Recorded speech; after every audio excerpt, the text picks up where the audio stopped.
Investment and portfolio management की unit 2 का part 1 है दोस्तों। इस यूनिट में हम पढ़ने वाले हैं रिस्क और रिटर्न के बारे में। क्या होता है रिस्क, क्या होते हैं उसके कंपोनेंट और क्या होता है measurement of risk, covariance, correlations, fundamental of coefficient. ठीक, तो दोस्तों इन्वेस्टमेंट की दुनिया में रिस्क और दो सबसे इंपॉर्टेंट पिलर्स होते हैं। तो जब भी हम कहीं पैसा इन्वेस्ट करते हैं जैसे शेयर्स में, म्यूचुअल फंड में, बॉन्ड में या क्रिप्टो में, तो हमेशा ये दो चीजें साथ साथ चलती हैं कि कितना कमा सकते हैं यानी कि रिटर्न और कितना लॉस हो सकता है यानी कि रिस्क। ठीक, तो रिटर्न का मतलब होता है इन्वेस्टमेंट से आपको कितना प्रॉफिट या लॉस मिल रहा है, और रिस्क का मतलब होता है फ्यूचर में आने वाले रिटर्न्स के बारे में कितनी अनसर्टेनिटी है, यानी श्योरिटी नहीं कि कितना रिटर्न मिलेगा या कितना लॉस होगा। इसके अंदर कोई श्योरिटी नहीं होती और अनसर्टेनिटी होती है इसके अंदर। ठीक है, तो जनरली देखा जाता है कि हायर रिटर्न के साथ में हायर रिस्क भी होता है, क्योंकि जैसे जैसे प्रॉफिट एक्सपेक्टेशंस बढ़ती है वैसे वैसे रिजल्ट अनप्रेडिक्टेबल हो जाती है। तो इसीलिए इन्वेस्टर का मेन गोल होता है वो अपने फाइनेंशियल और रिस्क टेकिंग कैपेसिटी के अकॉर्डिंग रिस्क और रिटर्न के बीच बैलेंस बना के इन्वेस्ट करे। तो डिफरेंट टाइप के रिस्क होते हैं, वो पैदा कैसे होते हैं और कैसे मेजर किए जाते हैं, तो इन सभी को समझना पोर्टफोलियो थ्योरी की फाउंडेशन होता है। ठीक है, अच्छा ये पॉइंट्स क्या कह रहे हैं? रिटर्न मतलब इन्वेस्टमेंट से होने वाला प्रॉफिट या लॉस, रिस्क मतलब फ्यूचर रिटर्न के बारे में अनसर्टेनिटी, और हायर रिस्क यूजुअली यानी कि हायर रिटर्न के चांसेस। इन्वेस्टर का मेन एम होता है रिटर्न मैक्सिमाइज करना और रिस्क मिनिमाइज करना। रिस्क डिपेंड करता है मार्केट कंडीशन पे, इकोनॉमिक फैक्टर पे और कंपनी की परफॉर्मेंस पे। ठीक, तो इसको जरा ध्यान से और समझते हैं एक एक करके।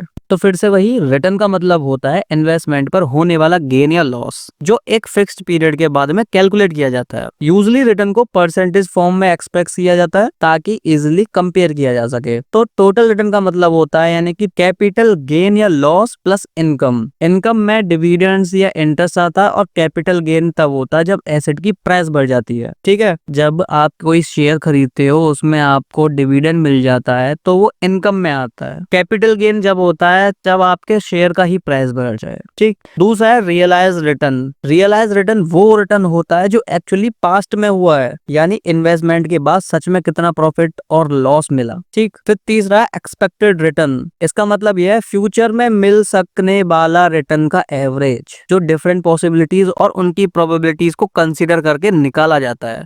ये बेसिकली इन्वेस्टर का फोरकास्ट होता है। ठीक है, चौथा है फिर रिक्वायर्ड रिटर्न। रिक्वायर्ड रिटर्न वो मिनिमम रिटर्न होता है जो इन्वेस्टर को रिस्क को देखकर डिमांड करता है। अगर ज्यादा रिस्क है तो इन्वेस्टर हाई रिटर्न एक्सपेक्ट करेगा। ठीक है, फिर है रिस्क। रिस्क का मतलब होता है एक्चुअल रिटर्न का एक्सपेक्टेड रिटर्न से अलग हो जाना, और सबसे इंपॉर्टेंट बात लॉस होने के चांसेस, उसको कहते हैं रिस्क। तो रिस्क भी दोस्तों दो टाइप की होती है मेन। पहला सिस्टमेटिक रिस्क यानी कि जिसको मार्केट रिस्क भी कहते हैं, दूसरा अनसिस्टमेटिक रिस्क यानी कि आइडियोसिंक्रेटिक रिस्क। तो सिस्टमेटिक रिस्क यानी कि ये रिस्क पूरे मार्केट को अफेक्ट करता है, जैसे इंटरेस्ट रेट चेंज हो जाना, रिसेशन हो जाना।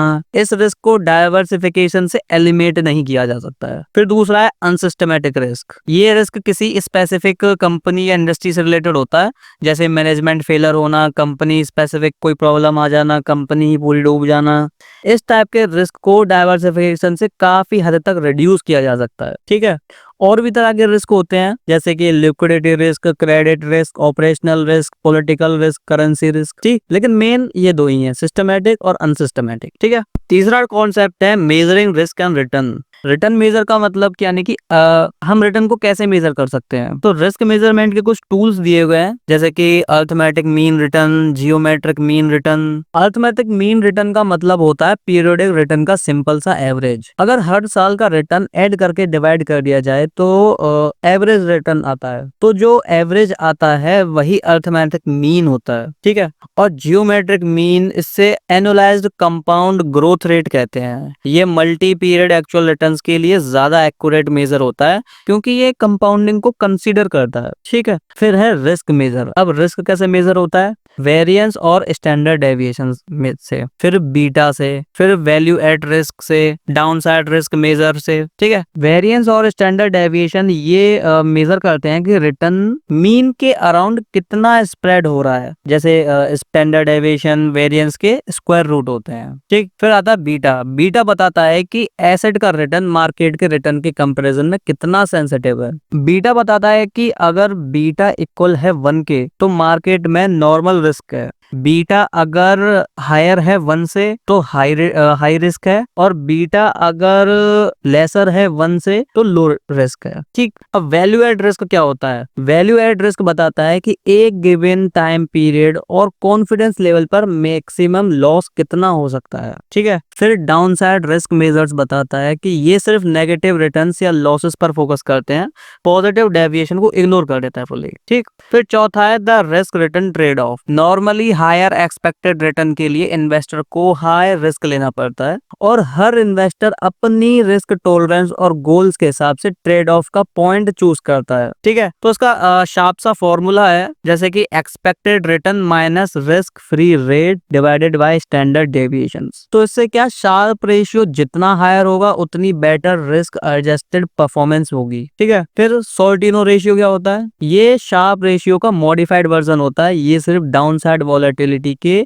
पेनलाइज्ड करता है। ठीक, फिर पांचवा है डाइवर्सिफिकेशन एंड पोर्टफोलियोज। जब डिफरेंट एसेट को कंबाइन किया जाता है तो पोर्टफोलियो का स्टैंडर्ड डेविएशन कम हो सकता है, क्योंकि सब एसेट के रिटर्न्स एक साथ मूव नहीं करते। ठीक है, पोर्टफोलियो एक्सपेक्टेड रिटर्न का मतलब होता है इंडिविजुअल एक्सपेक्टेड रिटर्न का वेटेज एवरेज। ठीक है, और पोर्टफोलियो वेरिएंस डिपेंड करता है वेट पर, इंडिविजुअल वेरिएंस पे, एसेट के बीच में कोवेरिएंस या कोरिलेशंस पर। ठीक, तो डाइवर्सिफिकेशन से अनसिस्टमैटिक रिस्क रिड्यूस होता है, लेकिन सिस्टमैटिक रिस्क जो मार्केट से आता है और बीटा से मेजर होता है रिमेन करता है। ठीक, एडवांस कनेक्शन देखते हैं। Efficient frontier and modern portfolios theory के अकॉर्डिंग इसमें ऐसे पोर्टफोलियोज को चूज किया जाता है जो गिवन रिस्क पर मैक्सिमम रिटर्न दे या फिर गिवन रिटर्न पर मिनिमम रिस्क दे। ठीक है, फिर है कैपिटल मार्केट लाइन यानी CML और सिक्योरिटी मार्केट लाइन यानी SML। ये MPT यानी कि मॉडर्न पोर्टफोलियो थ्योरी और CAPM capital asset pricing model से निकले हुए ग्राफ्स होते हैं जो रिस्क रिटर्न ट्रेड ऑफ और एसेट प्राइसिंग दिखाते हैं। ठीक, चलो मैं एक बार फिर से और बता देता हूँ CML क्या होता है। CML यानी कि capital market line. CML risk और एक्सपेक्टेड रिटर्न का रिलेशन दिखाता है सिर्फ एफिशिएंट पोर्टफोलियोज के लिए जो रिस्की एसेट हो प्लस रिस्क फ्री एसेट का मिक्स्ड होता है उसमें। ठीक, और SML क्या होता है? SML यानी कि सिक्योरिटी मार्केट लाइन। SML बताती है कि इंडिविजुअल सिक्योरिटी या पोर्टफोलियो के रिटर्न और सिस्टमैटिक रिस्क का रिलेशन बताती है, मतलब कि सिर्फ सिस्टमैटिक रिस्क के लिए ही इन्वेस्टर को रिटर्न मिलता है SML में। अच्छा, CML क्या होता है? मैं जरा आपको एक बार और ढंग से बता दूं। CML यानी कि capital market line. Capital market line या CML उन पोर्टफोलियोज के लिए होती है जो एफिशिएंट होते हैं, यानी जो रिस्क फ्री एसेट और रिस्की एसेट के बेस्ट कॉम्बिनेशंस होते हैं। तो CML के ग्राफ में वाई एक्सिस पर होता है रिस्क जो स्टैंडर्ड डेविएशन से मेजर किया जाता है, और वाई एक्सिस पर एक्सपेक्टेड रिटर्न होता है। तो CML रिस्क फ्री रेट से स्टार्ट होती है और मार्केट पोर्टफोलियो पर जाके एंड हो जाती है। इसका मतलब ये है कि जितना ज्यादा टोटल रिस्क उतना ज्यादा एक्सपेक्टेड रिटर्न होता है, लेकिन सिर्फ इफिशिएंट पोर्टफोलियोज के केस में। ठीक, तो ये था CML। अब है SML यानी कि security market line. SML individual security या किसी भी पोर्टफोलियोज के लिए यूज होती है। ये बताती है कि इन्वेस्टर को सिर्फ सिस्टमैटिक रिस्क के लिए रिटर्न मिलता है। SML के ग्राफ में वाई एक्सिस पर बीटा होता है जो सिस्टमैटिक रिस्क को दिखाता है, वाई एक्सिस पर एक्सपेक्टेड रिटर्न होता है जो मार्केट पोर्टफोलियो का बीटा हमेशा 1 होता है। ठीक है, अगर कोई सिक्योरिटी SML लाइन के ऊपर होती है वो अंडर वैल्यूड होती है, और अगर लाइन के नीचे होती है तो वो ओवर वैल्यूड होती है। ठीक, तो एक छोटा सा कंपैरिजन लेते हैं। CML टोटल रिस्क को दिखाती है, जबकि SML सिर्फ सिस्टमैटिक रिस्क को दिखाती है। CML सिर्फ एफिशिएंट पोर्टफोलियोज के लिए होती है और SML सभी सिक्योरिटीज के लिए एप्लीकेबल होती है। तो इसका कंक्लूजन दोस्तों ये है कि CML पोर्टफोलियोज के टोटल रिस्क और रिटर्न का रिलेशन दिखाती है, जबकि SML सिक्योरिटी के सिस्टमैटिक रिस्क और रिटर्न के रिलेशंस बताती है। ठीक, तो छोटी सी क्विक समरी लेते हैं। रिटर्न मतलब कि गेन या लॉस, और रिस्क यानी कि रिटर्न की वेरिएबिलिटी। ट्रेड ऑफ का मतलब होता है हायर रिटर्न यानी कि हायर रिस्क, और डाइवर्सिफिकेशन यानी कि फर्म स्पेसिफिक रिस्क को रिड्यूस करती है, मार्केट रिस्क को नहीं। ठीक, और फ्रेमवर्क जैसे CAPM, शार्प रेशियो और MPT एलोकेशन और प्राइसिंग में हेल्प करता है। ठीक है, आगे बढ़ते हैं। तो अब बात करते हैं components and measurement of risk के बारे में। लेकिन इससे पहले मैं कहना चाहता हूँ, अगर आपको मेरी वीडियोस अच्छी लगती है, पसंद आती है, मेरा पढ़ाया समझ में आता है, तो चैनल को सब्सक्राइब करना मत भूलना और अपने दोस्तों को भी शेयर करना। आपका एक लाइक, कमेंट, शेयर मेरे लिए बहुत बड़ा मोटिवेशन है, बहुत बड़ा सपोर्ट है। तो इसी तरह चैनल को प्यार देना, मेहनत करना, सपोर्ट करना। ठीक है, तो दोस्तों रिस्क के डिफरेंट कंपोनेंट्स होते हैं, जैसे कि सिस्टमैटिक रिस्क और अनसिस्टमैटिक रिस्क। ये तो मैं बता ही चुका हूँ। सिस्टमैटिक रिस्क पूरे मार्केट को अफेक्ट करता है, ये भी बता दिया है। डाइवर्सिफिकेशन के थ्रू एलिमिनेट नहीं किया जा सकता है। ठीक है, अच्छा डाइवर्सिफिकेशन क्या होती है? डाइवर्सिफिकेशन का मतलब होता है अपना पैसा जगह जगह नहीं, बल्कि अलग अलग इन्वेस्टमेंट में लगाना होता है, इन्वेस्ट करना होता है, ताकि रिस्क कम हो जाए। मानो अगर आपने सारा पैसा अपना एक ही शेयर की कंपनी में लगा दिया है और वो डूब जाए तो आप तो चले जाओगे भाई। अगर आपने और भी अपने उतने ही इन्वेस्टमेंट को छोटे छोटे पार्ट्स में और भी शेयर खरीद रखे कंपनी के, तो इसको कहते हैं डाइवर्सिफिकेशन। तो सिंपल वर्ड में सारे अंडे एक ही टोकरी में मत रखो, ये डाइवर्सिफिकेशन का बेसिक रूल होता है। ठीक है, इसमें क्या होता है कि सिर्फ एक ही कंपनी का शेयर खरीदते हो तो रिस्क ज्यादा हो जाता है इसमें, और डिफरेंट कंपनी सेक्टर्स जैसे कि IT, बैंकिंग, फार्मा, तो इसमें क्या होता है, रिस्क कम होता है, क्योंकि अगर एक सेक्टर डाउन हो तो दूसरा सेक्टर लॉस कवर कर सकता है। ठीक है, तो डाइवर्सिफिकेशन रिस्क कैसे काम करता है? कंपनी स्पेसिफिक प्रॉब्लम का रिस्क यानी कि अनसिस्टमैटिक रिस्क, उसको कम कर देता है डाइवर्सिफिकेशन। फिर मार्केट का रिस्क यानी कि सिस्टमैटिक रिस्क को पूरी तरह खत्म नहीं कर पाता, लेकिन ये तो इसकी वन लाइन डेफिनेशन है, diversification is the strategy of investing in different assets to reduce risk. तो याद रखने वाली लाइन है, डाइवर्सिफिकेशन से रिटर्न गारंटी नहीं होता, लेकिन लॉस का रिस्क जरूर कम हो जाता है। ठीक, तो वापस आते हैं टॉपिक पे। सिस्टमैटिक रिस्क पूरे मार्केट को अफेक्ट करता है और इसे डाइवर्सिफिकेशन के थ्रू एलिमिनेट नहीं किया जा सकता। वहीं अनसिस्टमैटिक रिस्क किसी पर्टिकुलर कंपनी इंडस्ट्री से रिलेटेड होता है, जिसे डाइवर्सिफिकेशन से रिड्यूस किया जा सकता है। रिस्क को जनरली स्टैटिकल टूल की हेल्प से मेजर किया जाता है, जैसे वेरिएंस हुआ, स्टैंडर्ड डेविएशन हुआ। ये टूल्स बताते हैं कि एक्चुअली रिटर्न्स और एक्सपेक्टेड रिटर्न्स कितना फ्लक्चुएट हो रहा है। ठीक है, देखो ये वही सारी पॉइंट्स में वही है कि सिस्टमैटिक रिस्क यानी कि मार्केट वाइड रिस्क होता है, जैसे कि inflation, interest rate, recession. Unsystematic यानी कि कंपनी स्पेसिफिक रिस्क होता है, जो मैनेजमेंट इश्यूज हो या प्रोडक्ट से रिलेटेड हो।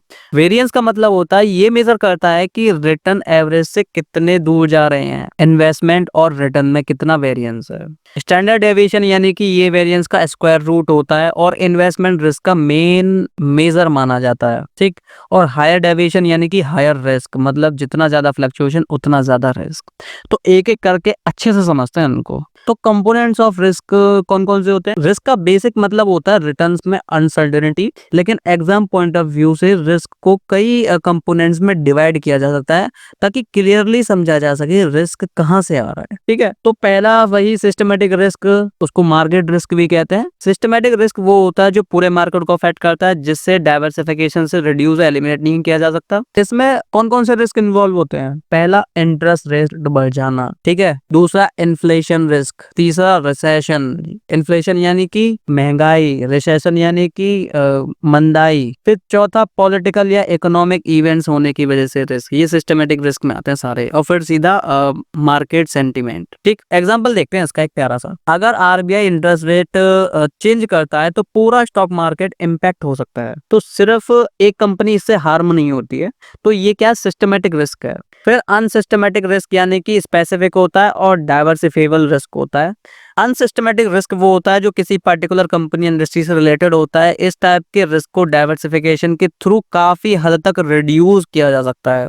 डाइवर्सिफिकेशन पहले ही बता चुका हूँ, जैसे कि अलग अलग कंपनीज के एसेट में इन्वेस्टमेंट करना, सिर्फ एक में नहीं। ठीक, ताकि अगर रिस्क हो तो कम हो।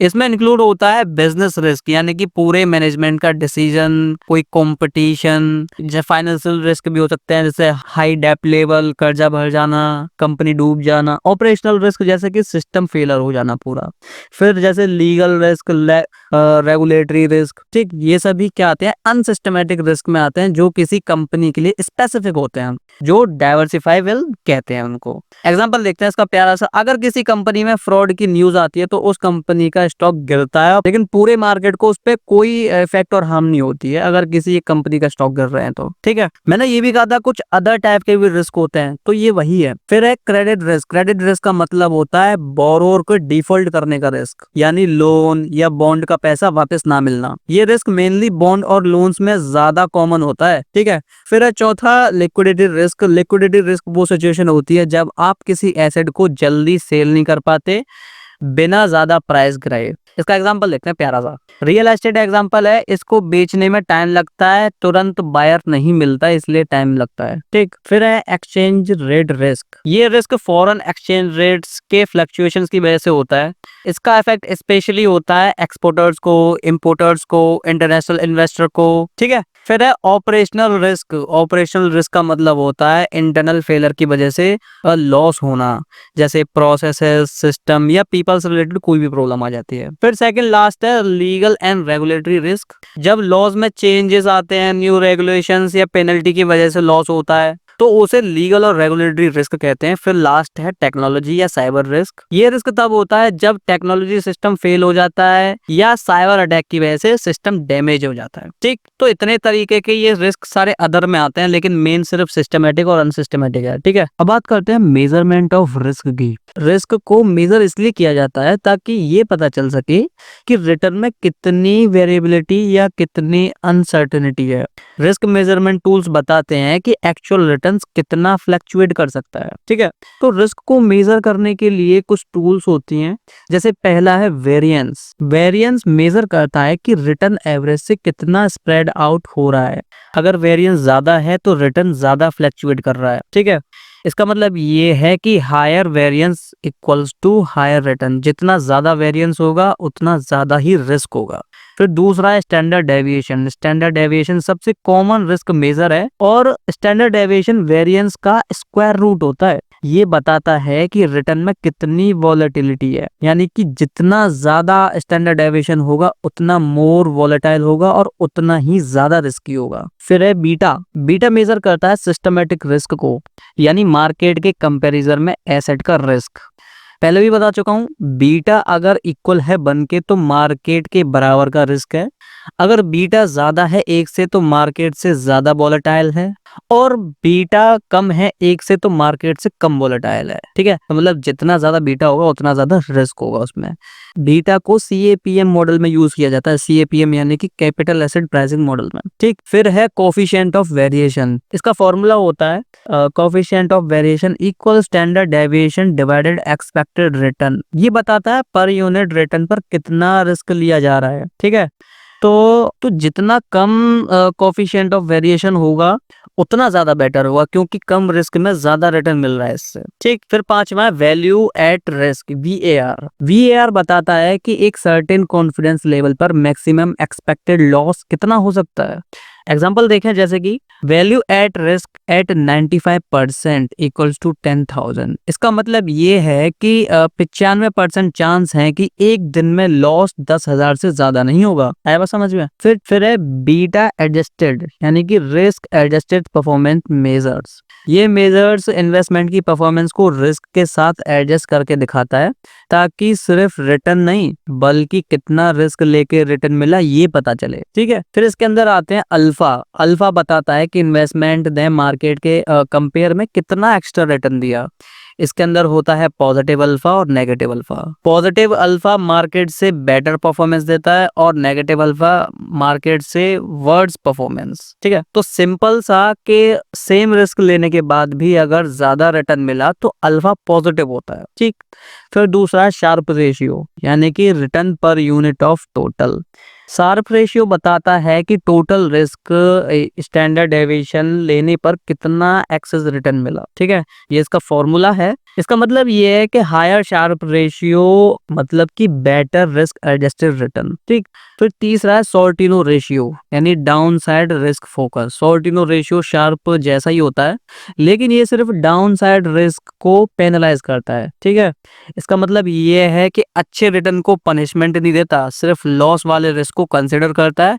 और हायर सॉर्टिनो का मतलब होता है बेटर परफॉर्मेंस। ठीक, फिर सातवां है down side risk measures. Down side risk measures का फोकस सिर्फ नेगेटिव मूवमेंट्स पर होता है, यानी जब रिटर्न नीचे जाते हैं या लॉस होता है तो इस कैटेगरी में मेजर आते हैं, जैसे कि semi variance, semi deviation, lower partial movements. ठीक है, तो ये मेजर स्पेशली कंजर्वेटिव इन्वेस्टर के लिए यूजफुल होता है, क्योंकि ये सिर्फ डाउन साइड रिस्क को कंसीडर करते हैं, पॉजिटिव रिटर्न्स को इग्नोर कर देते हैं फुली। ठीक, अब बात करते हैं कोवेरिएंस एंड कोरिलेशन की। कोवेरिएंस और कोरिलेशन ये मेजर करते हैं कि दो एसेट एक दूसरे के रिलेटिव कैसे मूव करते हैं। मतलब जब एक एसेट का रिटर्न चेंज होता है तो दूसरे एसेट का रिटर्न किस डायरेक्शन में और कितना चेंज हो रहा है। अगर दोनों एसेट सेम डायरेक्शन में मूव करते हैं तो कोवेरिएशन पॉजिटिव कहलाता है। अगर दोनों अपोजिट डायरेक्शन में मूव करते हैं तो कोवेरिएंस नेगेटिव होती है। ठीक है, कोरिलेशन कोवेरिएंस का स्टैंडर्ड फॉर्म होता है जो वैल्यूज -1 से लेके +1 तक स्केल पर दिखाता है। इससे रिलेशनशिप की स्ट्रेंथ और डायरेक्शन क्लियर समझ में आती है।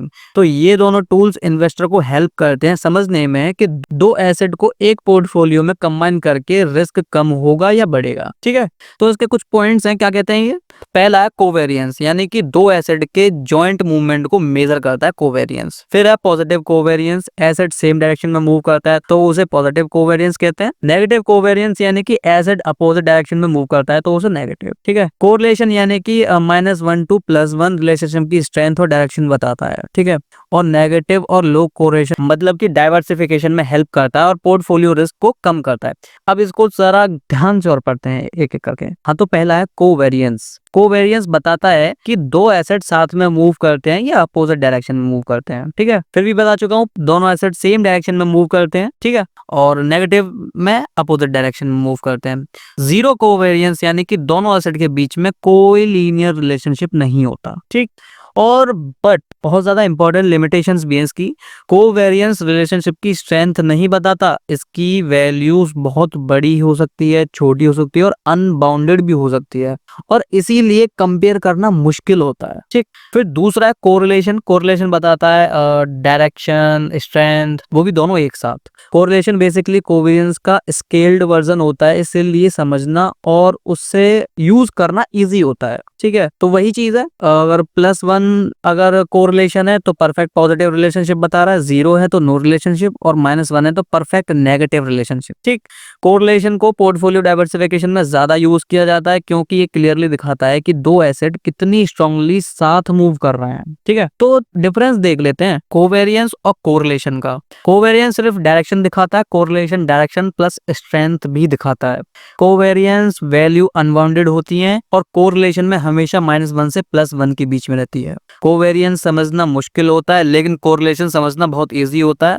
कोवेरिएंस यूनिट पर बेस्ड होता है और कोरिलेशन यूनिट फ्री होता है, और कोवेरिएंस पोर्टफोलियो वेरिएंस फॉर्मूला में यूज होता है और कोरिलेशन डाइवर्सिफिकेशन जज करने में यूज होता है। ठीक, फिर चौथा है one line exam definitions. Covariance यानी कि कोवेरिएंस मेजर करता है या दो एसेट्स साथ मूव करते हैं तो पॉजिटिव और अपोजिट करते हैं तो नेगेटिव। ठीक, कोरिलेशन दो वेरिएबल्स के बीच में डायरेक्शन और स्ट्रेंथ को मेजर करता है जिसका रेंज -1 से +1 होता है। ठीक है, तो इसका सिंपल सा एग्जांपल लेते हैं हम, बहुत प्यारा सा। तो जब गोल्ड का प्राइस बढ़ता है और सिल्वर का भी बढ़ता है तो पॉजिटिव कोवेरिएंस और कोरिलेशन कहलाता है ये। लेकिन जब स्टॉक मार्केट ऊपर जाता है और गोल्ड नीचे आता है तो नेगेटिव कोवेरिएंस और कोरिलेशन बनता है। लेकिन जब रेनफॉल होती है और स्टॉक मार्केट का रिलेशन नहीं होता तो कोरिलेशन होता है, कोई रिलेशनशिप ही नहीं है। अब बताओ रेन का और स्टॉक मार्केट का क्या रिलेशन है, कुछ रिलेशन नहीं है, तो जीरो है, जीरो रिलेशनशिप। ठीक है, अच्छा फंडामेंटल कोफिशिएंट क्या होता है। Fundamental coefficient basically financial ratios और इंडिकेटर्स होते हैं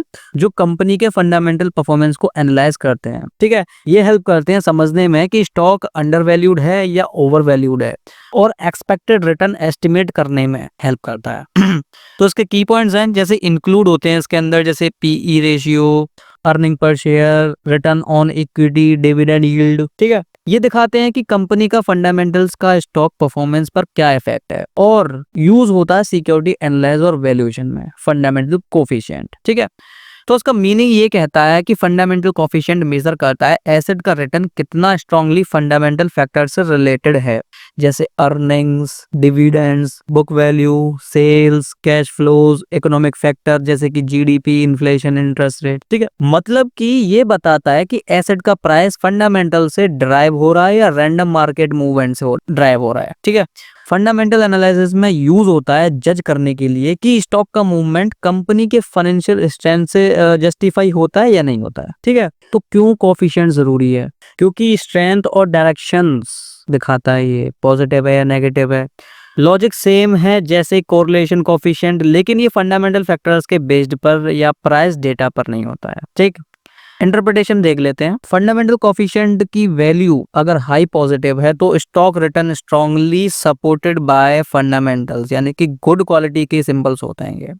अगर जीरो के पास में तो वीक रिलेशनशिप दिखाता है, प्राइस मूवमेंट रैंडम होती है, और नेगेटिव दिखा रहा है तो फंडामेंटल्स इंप्रूव पर स्टॉक प्राइस गिर रहे हैं या वाइस वर्सा, ये ऐसा होता है इसमें। ठीक, तो एक सिंपल सा एग्जांपल देख लेते हैं। अगर आप कैलकुलेट करते हैं कोफिशिएंट बिटवीन अर्निंग ग्रोथ और स्टॉक रिटर्न, ठीक, तो इसका रिजल्ट ये होगा कि फंडामेंटल कोफिशिएंट्स इक्वल टू 0.1 0.82, मतलब कि strong plus positive relationship show होता है। जब अर्निंग इंक्रीज होती है तो रिटर्न भी इंक्रीज होता है और स्टॉक फंडामेंटली सपोर्टेड होते हैं। अगर फंडामेंटल कोफिशिएंट माइनस 0.40 है तो मतलब कि फंडामेंटल और रिटर्न्स पॉजिटिव मूव कर रहे हैं, और हो सकता है कि स्टॉक ओवरप्राइस्ड हो या मार्केट रिएक्ट अलग कर रहा हो। ठीक, अब फिर है वेयर इट इज यूज, कहाँ ये यूज होता है? फंडामेंटल एनालिसिस में यूज होता है, फैक्टर्स मॉडल में, एसेट प्राइसिंग में, पोर्टफोलियो कंस्ट्रक्शन में, क्वालिटी इन्वेस्टिंग में, वैल्यू वर्सेस ग्रोथ कंपैरिजन में। ठीक है, तो इसकी वन लाइन सी डेफिनेशन है, a fundamental coefficient shows the strength and direction of the relationship between an asset returns and its key fundamental variables such as earning, dividends और book value. ठीक, तो दोस्तों यूनिट 2 का ये पार्ट 1 था, बाकी का हम टॉपिक्स कवर करेंगे पार्ट 2 में। ठीक है, जब तक के लिए good bye and tata. Video पसंद आई तो वीडियो को लाइक करना मत भूलना, चैनल को सब्सक्राइब करना मत भूलना। ठीक, बाय बाय।